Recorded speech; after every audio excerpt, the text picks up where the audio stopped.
Salutations et bienvenue dans ce nouveau zoom de personnages et pas des moindres puisqu'il parlera du célèbre Albus, Perceval, Wulfric, Brian, Dumbledore. Oui, enfin on va se limiter à Albus Dumbledore, ce sera plus simple. On le connaît comme l'un des plus grands sorciers, mais qui est-il réellement? D'où vient-il? Quelle est son histoire? Nous découvrirons tout ça dans cette vidéo. Allez, c'est parti! Ce vieil homme à la longue barbe blanche et aux yeux bleus est né en 1881, son père était Perceval Dumbledore et sa mère Kendra Dumbledore, c'est un sorcier de sang mêlé.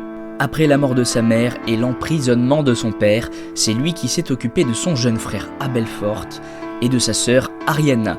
Il a fait sa scolarité à Poudlard dans la maison Gryffondor. C'était un excellent élève, on peut même dire que c'était le meilleur puisqu'il dépassa la réputation de son père et devint l'élève le plus brillant que cette école ait connu. Rien que ça. Dans sa jeunesse, il rencontre un certain Gellert Grindelwald. Il le considère énormément et aime parler avec lui. Il tombera même amoureux de lui. Abelfort n'aimait pas ce qu'Albus devenait en côtoyant Grindelwald. Les deux hommes voulaient contrôler les Moldus et avoir le pouvoir en réunissant les reliques de la mort par exemple. Mais voyant que Abelfort n'allait pas dans son sens, Grindelwald l'attaqua. Albus tentait de s'interposer et sa sœur, Ariana, est venue pour essayer de les calmer, mais dans ce cafouillage, le sortilège d'un des trois hommes la tua. Plus tard, Albus devient professeur de métamorphose à Poudlard et refuse plusieurs fois le poste de ministre de la magie. Il devient un des sorciers les plus célèbres en battant son ancien amour et ennemi Gellert Grindelwald. Il devient le propriétaire de la baguette de Suro, mais ce n'est pas tout. Il a également côtoyé de grandes personnalités du monde des sorciers comme Nicolas Flamel, le célèbre alchimiste, Bathilda Tourdesac, l'historienne ou encore le théoricien Adalbert Lazornette. Albus a également découvert les 12 propriétés du sang de dragon, tout cela fait de lui l'un des sorciers les plus célèbres qui aura donc le droit à sa carte de Choco-Grenouille. C'est le seul sorcier que Voldemort craignait. Une trace de lui, maître.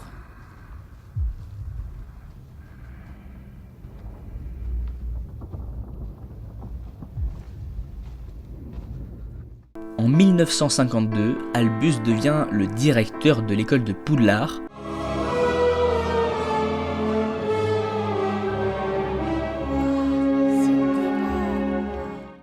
À partir de là, Dumbledore devient une figure de la résistance contre les forces du mal. Il crée notamment l'Ordre du Phénix pour contrer les Mange-Morts. Plus tard, Dumbledore apprend, grâce à une divination du professeur Trelawney, tout ce qui se passera entre Harry et Voldemort. Il décide donc de protéger l'enfant qui a survécu en le donnant aux Dursley, et tant qu'il restera proche du sang de sa famille, il ne pourra pas être attaqué, c'est une protection. La suite, vous la connaissez jusqu'à ce que Dumbledore meure. Un hommage international lui sera rendu, c'est la seule personne à avoir été enterrée dans l'enceinte même de Poudlard. Dumbledore était un grand sorcier, célèbre et puissant, mais il n'a pas eu la vie facile. Il a perdu des êtres chers et a même dû tuer son amour de jeunesse.